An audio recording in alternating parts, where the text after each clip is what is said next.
Hello, everyone. Welcome back to CL 100, Great Ideas of Politics and Ethics. Today we're going to talk about John Locke's second treatise on government.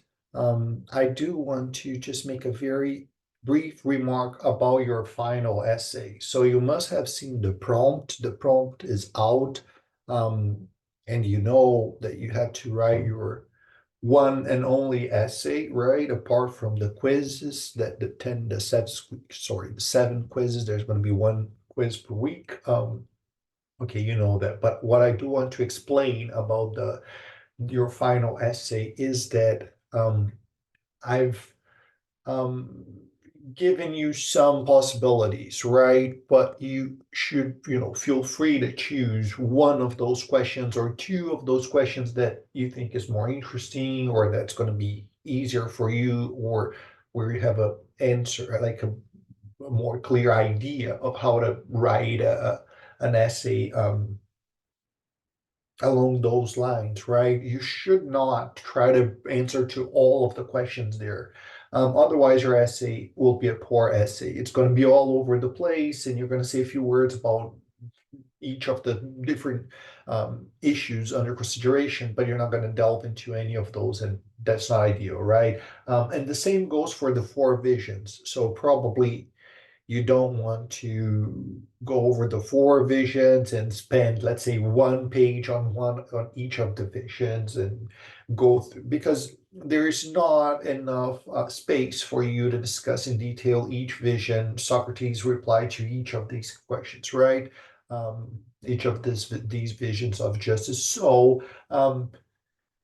as long as your essay is about one or two or all of the visions, right? But as long as it's about those visions of justice, these different definitions and concepts and ideas, right, regarding what justice is or isn't, then you're relatively free, right, to approach your essay. And you can also, of course, discuss the relationship between those visions and the books that we're going to read throughout the course, right? So what I would suggest, honestly, is that probably you focus on the vision of especially Glaucon. That's the most interesting one because Glaucon is the precursor of the social contract theory. So the ideas that we're going to look at, John Locke and also Rousseau,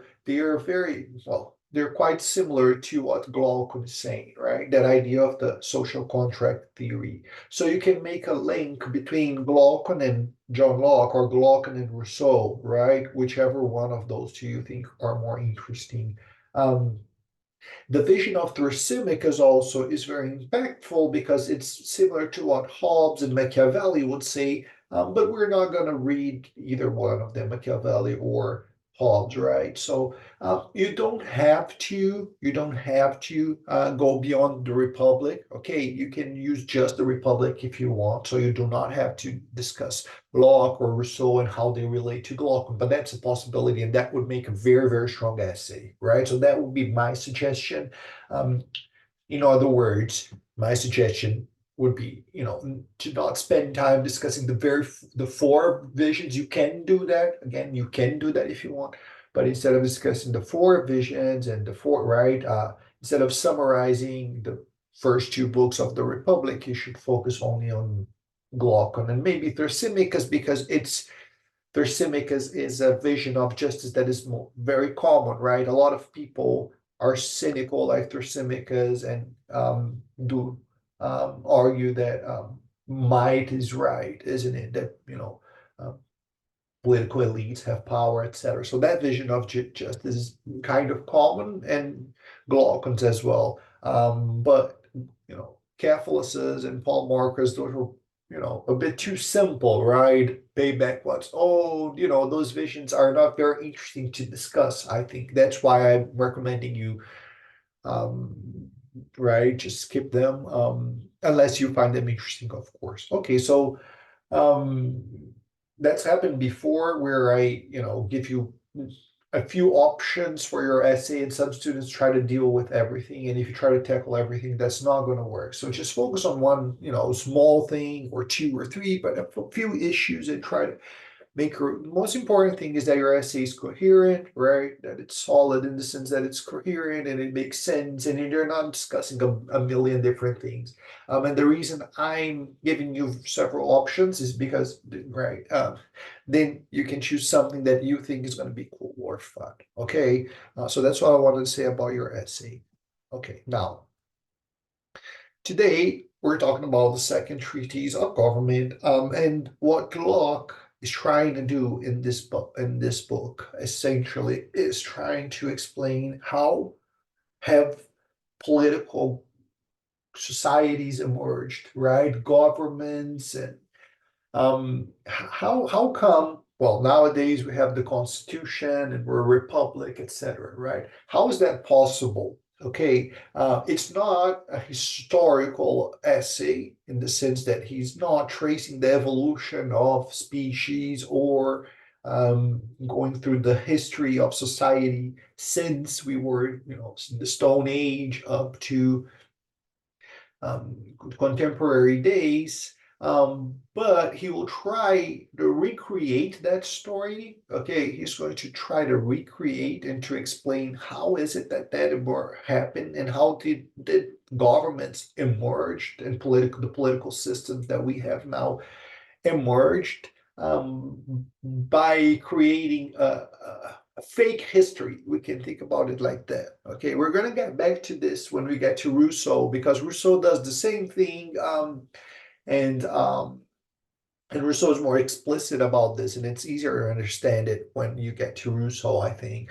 But a fake history in the sense that it's a thought experiment, right? Not actual history, not what actually happened, but a conjectural history, a hypothetical history, right? So, in other words, he imagines different stages of evolution, from the state of nature, where everything began, to the state of war, and finally to the third stage, to civil society. Okay.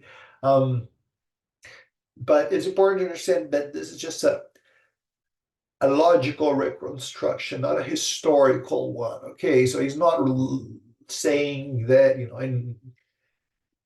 in the year 857 this and this happened, right? It's just a mental heuristical device, so you can try to understand our system and what happened. So at the end of the day, it's a model. That's what you have to understand. It's a mental model. Okay, the same way in physics you have models, and in natural sciences and in economics also, you have models, right, which simplify reality, but which are meant to um, they're used for you to understand some aspect of reality, isn't it? This is the same. It's a model, not supposed to actually replicate what happened, but it's for you to understand via this model of his. Okay. But the first question, perhaps you're asking, maybe not, is why is it the second treatise, right, that we're reading? Why aren't we reading the first treatise on, in other words, or is it irrelevant? And well, to some extent, I'm not going to say irrelevant, but to some extent, it's definitely much less relevant than the second one, which we are reading and discussing, because the first one deals with this issue of the divine right of kings, which was a prevalent idea back then when John Locke, his day and age, but nowadays, it's an idea that is long forgotten, and that doesn't really matter that much for our political context, right? And that's why people typically don't read the first discourse, and we're not reading as well. It's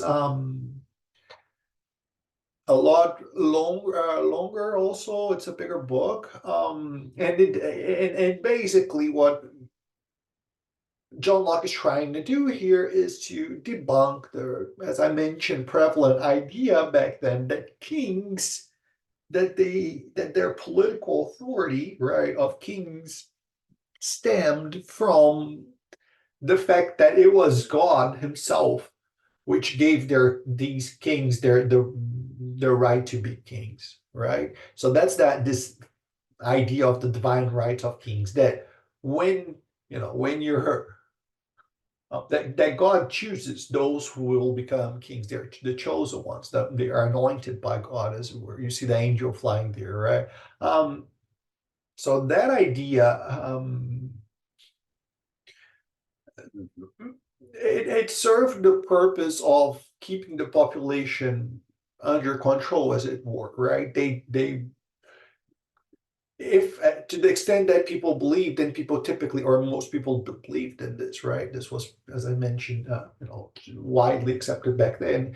If people believed that kings had the divine right to be kings, then right, they shouldn't be protesting or rebelling or trying to overthrow the king, because that would be going against God, not going against the king, right? So it's a great justification for political authority to the extent that people believe in it. Um, and the idea right here, the fundamental idea was, well, it goes all the way back to Adam and Eve. That's what people argued back then. Basically, that God gave the whole earth to Adam, right? And from that point, he was the first king. And then Adam's oldest son, and then, the oldest son of the oldest son, and so on and so forth, would always be the kings, right? It's as if we could trace back the lineages of kings all the way back to Adam, right? That was basically the idea there in the 17th century England. Um, and Locke wrote this very, very long book debunking this, arguing that doesn't make sense. We wouldn't be able even to trace back our lineages all the way back to Adam. How do we even do that? That's not, feasible, etc. So it's a long book. And of course, you have to debunk that if you want. I mean, this is so you understand how far away we were, right, back then relative to what we have now. That's what, in England at least, right? That's how we conceived of government, right? And that's how we conceived of the leader, right? The person who should be in charge as a godly, uh, sent individual. And that's what Locke is, fighting against. So that's the context. Now, he's sometimes considered an honorary founding father of the U.S. In the sense that, as I mentioned, the second treatise is quite short. It's a quite short book, and nonetheless, it had world-shaping effects, right? Especially in the US. So, as I mentioned, we will read Rousseau, and Rousseau is more important and more related to the French Revolution and to France, right? Whereas Locke is more tightly connected to the American Revolution and to the United States. And his ideas were extremely influential to Thomas Jefferson in particular. Jefferson said that Locke was one of the three most important intellectuals ever, alongside Bacon and Newton. So that gives you an idea of what Jefferson thought of Locke. And many of these ideas, the idea of limited government and that people have a right to rebel, right, the right to revolution, um, and the ideas of natural liberty and equality of human beings, that we have natural right to life, liberty, and property, which Locke called estate, not property, but obviously it's the same.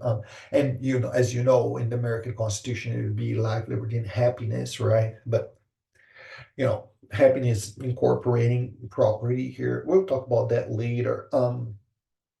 But all of these ideas, or many of them, do come from John Locke, right? And if you read this book, it will be very clear to you, quite explicit.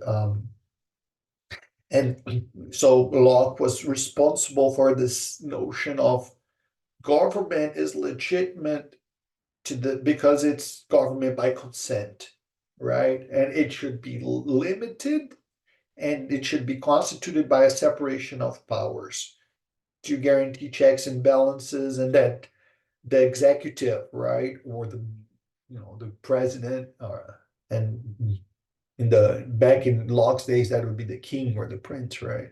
Um, so that they don't have too much power, right? So notice the difference here. It's true that Hobbes, we talked a little bit about Hobbes, although we're not reading it, but he's such a important figure here, so we'll mention him once in a while.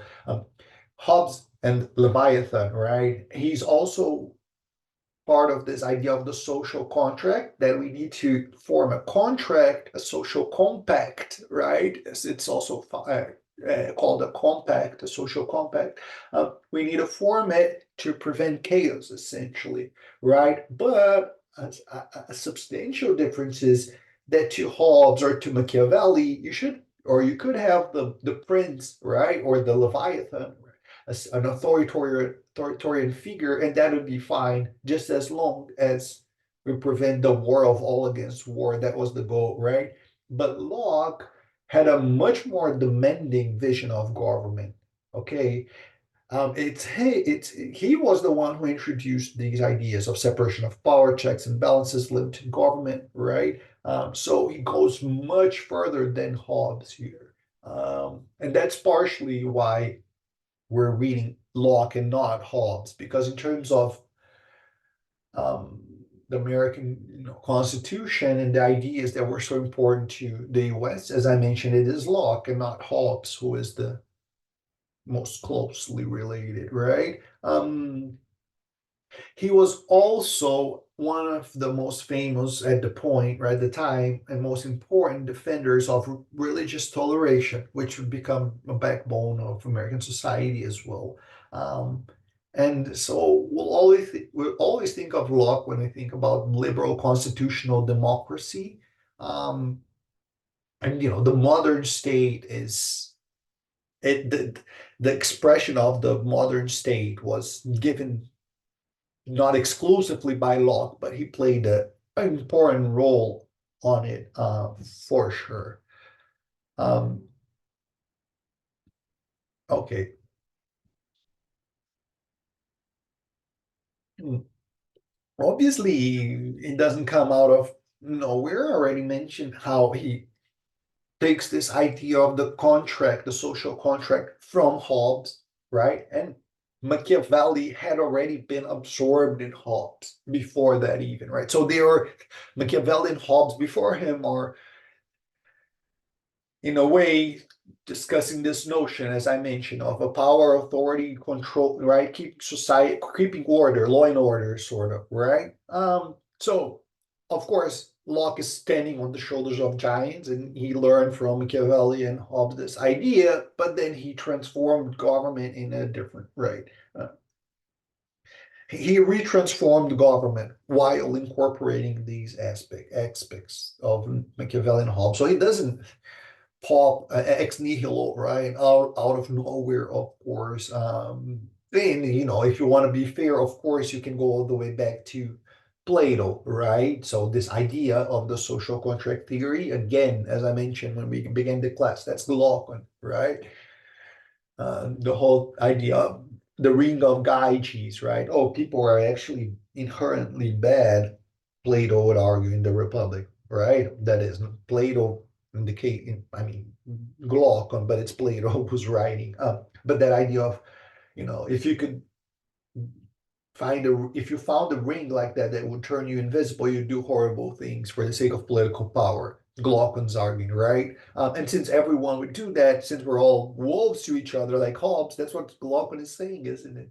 Since we all understand that injustice hurts, right? We end up finding this mean between two extremes, Locke is saying, right? One extreme would be where I hurt you every day. The other extreme is where you hurt me every day. The mean between these two extremes, that's justice, right? That's the contract. It's where I don't hurt you today if you don't hurt me tomorrow, right? And we understand as a society that the average between hurting and being hurt, right, between being the aggressor and being the victim, that the average between these two extremes is the social compact. You see, that's why I'm saying that it's so interesting, that connection between these authors, and that would make for a powerful essay, because Locke is essentially saying that, right? So of course Locke also read Plato and understood that idea, but the most when you say social contract theory, immediately pops to mind, names of Rousseau and Hobbes, and and although Machiavelli is not typically considered part of the social contract theory, he's writing before these guys, a little bit before these guys. There is right.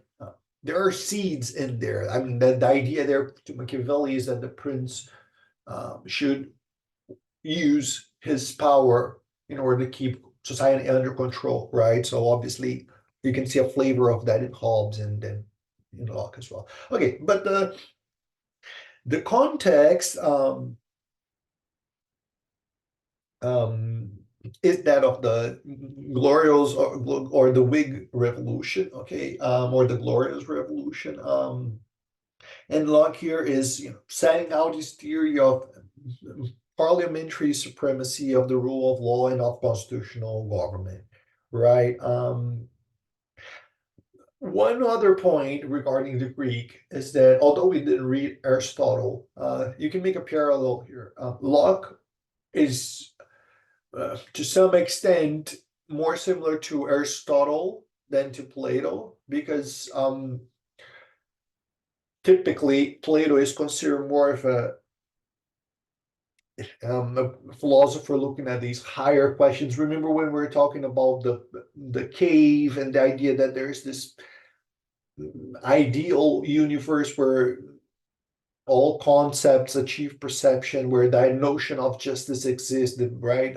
This sort of metaverse I was saying. So Plato is sometimes perceived as a more idealist, right? Trying to find these overarching big philosophical theories, whereas Aristotle is considered more of a modern scientist in the sense that he's more of an empiricist, more down to the ground approach, and trying to look at empirical facts and understand reality based on experience. And Locke would be a little bit more similar to Aristotle in that sense, in the sense that it's very plain, the language he uses. It's very easy to read his book. And he's not talking to the philosopher of his day or to the intellectuals, right? His book is supposed to be read by everyone. That's what he's trying to achieve there. So the language is very simple. It's very straightforward. It's not supposed to be, you know, very conceptual, but it's supposed to be very clear, and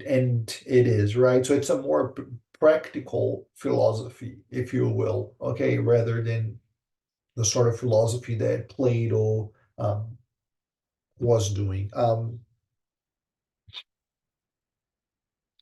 And as I mentioned, his language became the language, right? The language of Locke became the language that we use in politics. And he was very involved in politics of his time, because as you can see, he was born in 32 and he was a young man when Charles I would be executed. And later on in his life, he would be forced into exile. Um, and I'm going to talk about that in a second. So, as a young man, we have an execution.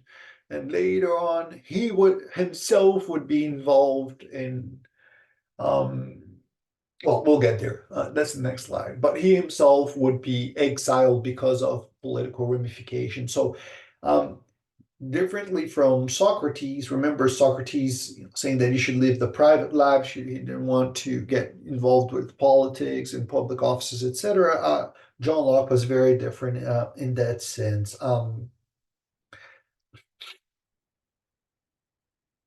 Okay. Now, a bit more about his education and life. So he was educated in one of the he was born into a relatively wealthy family. His father was a captain of the parliamentary army in the civil wars of the 60s, 40s. So he was already drawn into politics somehow via his father anyway, since a young boy, right? His father is directly involved in it. And and he was educated in one of the finest schools in London, Westminster School. And he would later go to Christ Church in Oxford, where he lived. And he's in Oxford. He studied philosophy and medicine. He would later be a physician, indeed. Um, and as I mentioned, he was always involved in politics, and people at the time were suspicious of him, arguing that he had radical political sympathies, ideas of overthrowing the king, etc.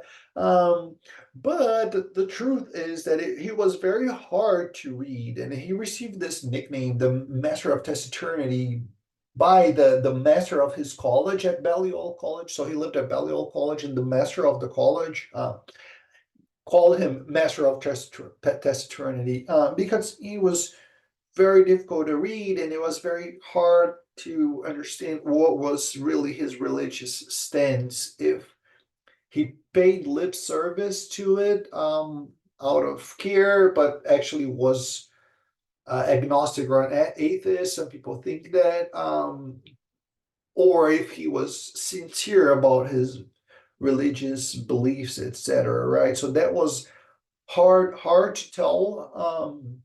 He was a very reserved person.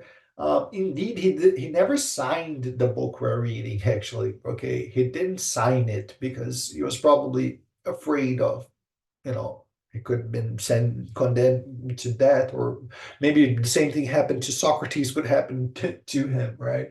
So he published it. He didn't sign it, well, not with his name. He didn't use his name. Um, and so he had public offices after, working at Balliol College. He worked at the Board of Trade. He was an advisor in economic policy. Um, and he was at the center of political life, really. Another difference I just said how he was not like Socrates, right? That's another difference of his. He was a man of property, not a man, that lived based on people's donation and in poverty like Socrates himself. So he owned property, and he was interested in safeguarding private property, not only for intellectual reasons, right? And because, he was one of the first people to understand that capitalism was starting to emerge. He was beginning to sense this commercial society, right? And how private property would be so important. So John Locke is so important to the United States and to capitalism, to market societies, because he was the one of the first to put private property and its legitimacy at the center stage, right? And he himself owned private property, right? So he was both personally and intellectually involved in it. Um, so the treatise, it was the product of John Locke's, having been involved in politics since a young boy, in his education in Oxford, in his studying of philosophy there. But it was also reshaped in London because he would conclude his studies and move to London and start acquiring property and becoming part of the political life. And these ideas were shaped both in Oxford and in London, right? He later becomes a secretary and physician to Anthony Ashley Cooper, the Lord Shaftesbury. And the Shaftesbury group, they wanted to overthrow Basically, they want to convince Charles II to exclude his brother James, okay, from the succession. So yeah, they were um, involved in a plot, okay, to overthrow monarchy. And because of that, John Locke was also implicated. He was part of the group. And he was also exiled. So he went to London he went to Holland in 1683 for his safety, and he would stay there until for 6 years, so until 1689, when he came back to London finally. So 1689, you have the 1688 revolution we talked about. It's resolved the following year in 1689. Okay, the Glorious Revolution. So after that, um, he's able to safely return home. Um, okay.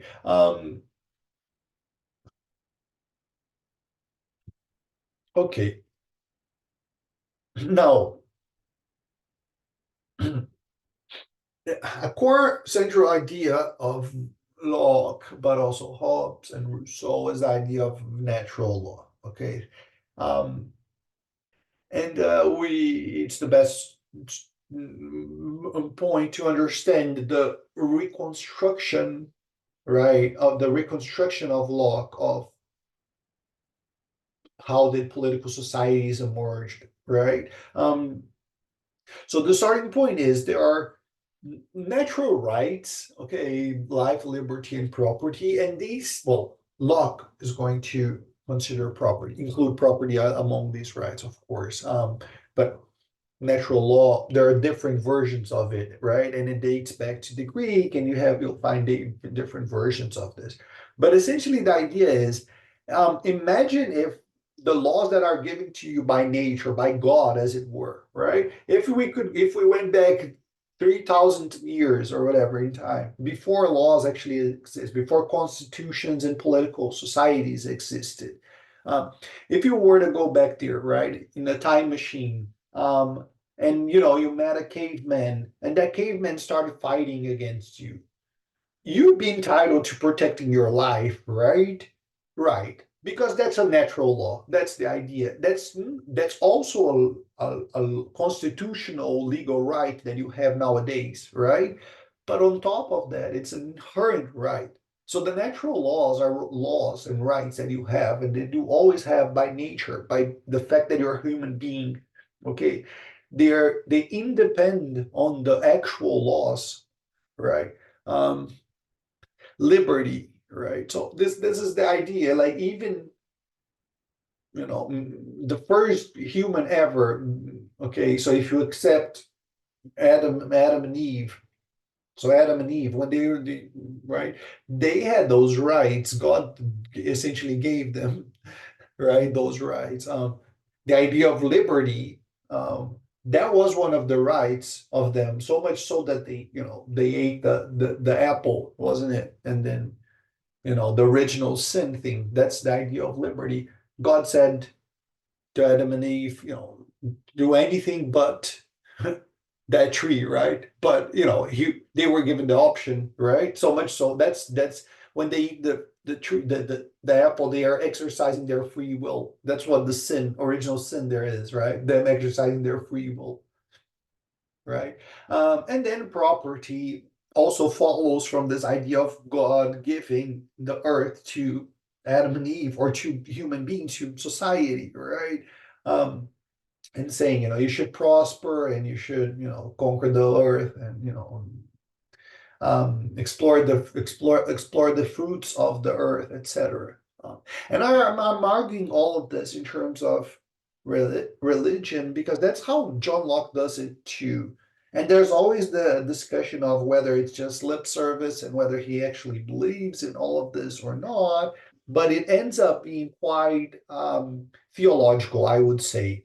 The way he justifies it is by arguing that essentially God gives us the planet Earth for us to be happy, right? For us to, be free and um, claim land property in the sense that um, if there's a tree, right, you can claim that. Okay, you can grab that apple and that becomes your property. And you can do that because you have the right to survive your life. You have the right to preserve it. He's essentially saying, what's the point of being alive if we can't even protect our own lives and our liberty, right? And our property, because our property here includes our own body. We're gonna get to that, but property is everything. It's not just land, but you own your own body, right? You own yourself. You're the owner of your body. Okay, so that's why it's a natural law and a natural right to Locke that you can protect. Okay. And his argument is going to be, of course, that these natural laws they exist in the abstract, right? In theory, they're just laws and basic rights that we would all agree with. Okay, that everyone has these rights. They're the minimum. So, but they only exist in theory, of course, and you would need the government to actually make these effective rights, right? And then if the government doesn't protect these rights, that's when you can rebel against it, right? So the right of the revolution. And here you can see the American Constitution, right? Clearly drawing from these ideas. Okay, so I was saying that these notions, you can go back to either the Greek or the Romans, right? Also Marcus Aurelius, Seneca, the Stoics, but there you have the Greeks, Aristotle, Epictetus, and Zeno. Um, and Aristotle, for example, argued that it's just by nature was not always the same as what is just by law, you see. That there's a natural justice value for everywhere with the same force, not by people's thinking this or that. See, um, see also how this is different from Thrasymachus, right? Because Thrasymachus is basically arguing it's just force, right? It's just virtue of people thinking this or that. It's just the virtue of um powerful groups will, isn't it? That was Thrasymachus' argument. And Aristotle was saying no, there is something that is such as justice by nature, natural justice. Um, okay, so the state of nature, therefore, is not a political condition, but a condition of freedom, right? Of perfect freedom, isn't it? Of what should be, what ought to be. Um, okay, so it's not a historical this state of nature, okay, which is this original sort of pre-government, if you will, okay, but not from a historical point, but from a thought experiment point, as a heuristical device, right? Not a stage of human development, but essentially it's a model for you to try to answer to the following question: what would the world look like without, okay, authority, without the government as we know it, right? And then, of course, uh, Hobbes argued that we're all wolves, we'd all be trying to kill each other, right? And we need political authority, right, to keep society in order. Locke has a slightly different theory, but they all, right, the three of them, Rousseau, Locke, and Hobbes, have this general notion um, of the authority protecting man from himself, right? Um, and so for Hobbes, it was this: man was immoral, right? There is no inherent morality. We're bad by nature. Locke has a different idea. So he's going to argue that originally we were good. So Adam was good before he ate the apple, right? Since it's God, right, that creates man in his image, actually by nature we are good, right? So there's this, I'm quoting here, right? So Locke is saying there's this inherent moral law of nature. So it's just part of our nature itself, not nurture, but nature that willeth the peace and preservation of all mankind. So by design, human beings have some sort of inner voice that wants peace and preservation. And so you'd say, well, so we are by nature good, and then we become the wolves that Hobbes talks about, right? Maybe it's society that transforms us. And Rousseau is going to argue precisely that very clearly, that we are born, the savage men, right? The barbarian, thousands of years ago, they were, by nature, um,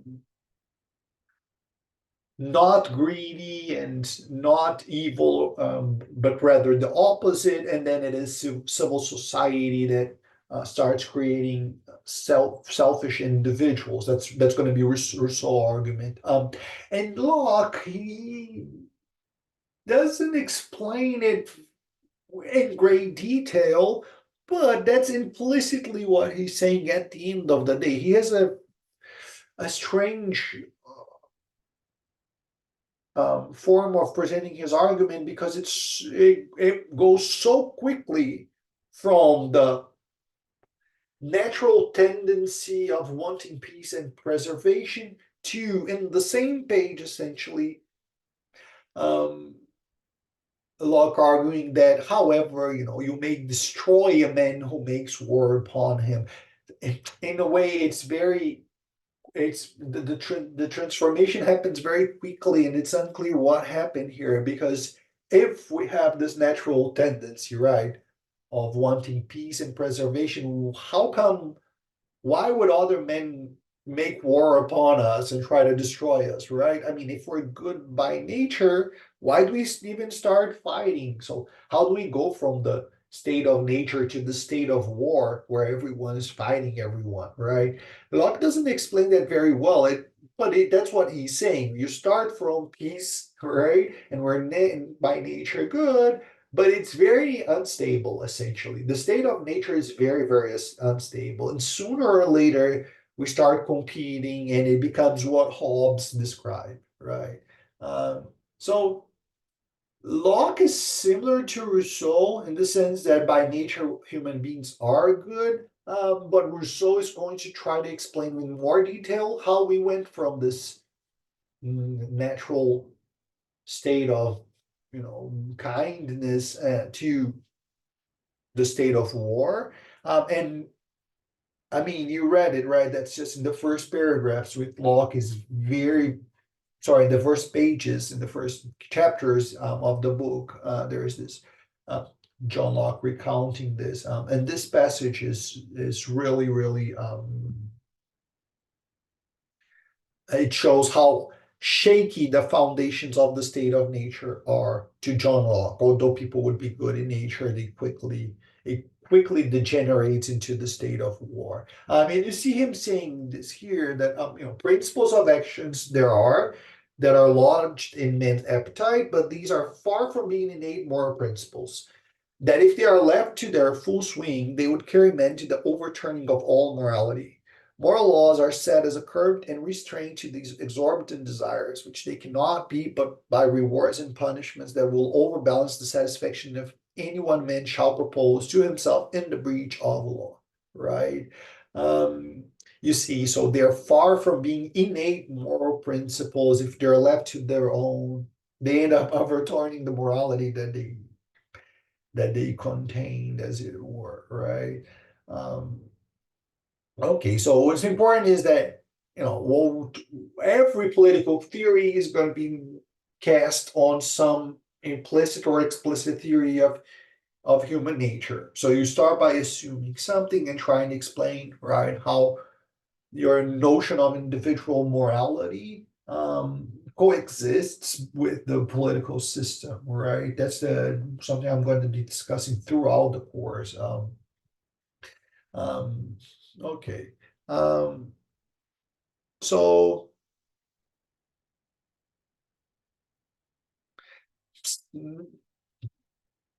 okay. So one could ask the question, of course, at this point, if if Hobbes and Locke hold the same view, because the state of nature degenerated in the state of war so quickly, as I mentioned, that at the end of the day, one could argue, he's just a Hobbesian, right? I mean, at the end of the day, he does argue that we were wolves one to another and we needed a strong state, right? That's one way of viewing it. The other one is to argue that no, that Locke, instead of Hobbes, he's actually um, part of this ancient tradition of Cicero, right? Which derive politics from a theological conception of divine workmanship, right? So these are the two options. Is Locke trying to build his political theory on a naturalistic account of human passions like Thomas Hobbes, the idea of the wolf, or is it more of a theological conception like Cicero of divine workmanship? Is it a question of duties, right, of human beings and duties that they have, or is it a question of rights and divine rights? You see, those are two different ways of trying to approach political theory, and Locke navigates between these two worlds. And some people would say, yes, his language is somewhat theological. He's always referring to God giving the earth to us, etc. But that's just, perhaps him trying to protect himself, although he didn't even sign the book, as I mentioned, right? But what we can argue is maybe not protection, or but one could say, well, maybe that's the only way people would even start reading his book at that back then, right? If you live in a society that is so as it was in the 17th century, people were much more religious than they were today, right? So basically, one could argue if he didn't use religious language, people wouldn't even take him seriously, right? Would say, oh, he's an atheist, maybe wouldn't even read the book. So there are reasons why you could argue that he would strategically use religious language. But I'm not going to try to argue one way or the other, right? I'm just trying to say that there are these two poles, there's these two ways that you can try to argue. And Locke, you can read him one way or the other one. If you ignore the whole religious aspects of it, that's what I'm trying to say. There's still this aspect of moral duty that you will still find implicit, right? But the religious references are clear, right? And the idea that the natural laws follow from the fact that it is God who gives us the earth for us to be fruitful and multiply. I think that's very clearly where Locke is deriving his influence from, right? Where he's trying to place the justification of political authority, right? And I'm asking this because the same question could be asked to our Declaration of Independence itself and Jefferson, right? When he says the laws of nature, Hobbes, and nature's God, right? And then Cicero, etc. Right. So even the American Constitution itself, to some extent, although it is in theory, there's a complete separation of the state and the church, but is that really the case? I mean, we do see this reference to God here in the Constitution. We also have "In God We Trust" printed in our bill, in our money, right? It's printed in it's not written "In Allah we trust." It's written "In God we trust." And I'm not saying this in a provocatively way, right? I mean, it's just a theoretical argument that there is the complete separation of the church and God and the state if you have references in the Constitution and in the money, etc., the way they're printed. But also because the Constitution was so inspired by Locke, okay, and Locke, in his book, you'll see him making this argument about God giving it, right? So the Constitution indeed would be even more, would even have a more religious language if it weren't for Benjamin. Okay, so he softened a little bit the religious overtones of Jefferson's language. There's I don't have this on the slides, but there's um, a sentence in the Constitution that says that these rights are self-evident, right? They are self-evident. Actually, Jefferson, he initially wrote these rights are sacred because that's John Locke's language. And Benjamin changed it to self-evident. He said, let's use self-evident instead of sacred, so we don't reference to sort of like the Ten Commandments, right? And this idea of God giving the commandments and the covenant. But rather than that, we argue that it's self-evident. So we're basically saying that you can just rationally conclude that yourself without, right? So you see that it could have been even more, but to some extent, Benjamin sort of made sure that it did. And okay, so but these are questions that I want you to think about as well. So I mentioned this briefly, but Locke represents a change when you compare to Aristotle, because the idea of Aristotle is that we are political animals, right? And Locke is saying, well, we're property acquiring animals. That's what defines us, right? Property. And he's saying that because he is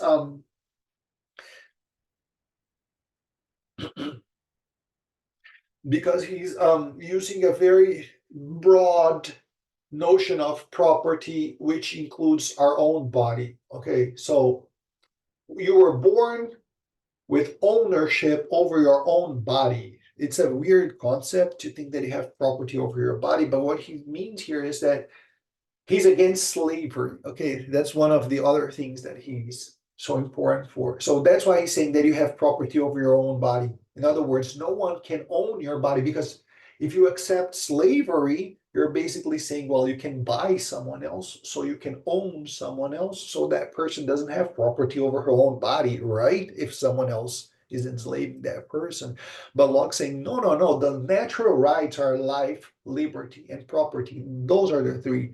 So property, not only over land and over fruits and trees and animals and whatever people will hunt, right, in the hunter-gatherer society, property over those things, so that also, so that, I mean, in order to have a happy life, isn't it, you're going to need to establish property. Like, basically what Locke is saying is, it only makes sense for us to be alive if life is a natural right, isn't it? Like, you should be able to defend it by it's just a logical thing that we're born into the earth, and obviously we'll all defend ourselves, our own lives. It's an instinctive thing, a natural right, isn't it?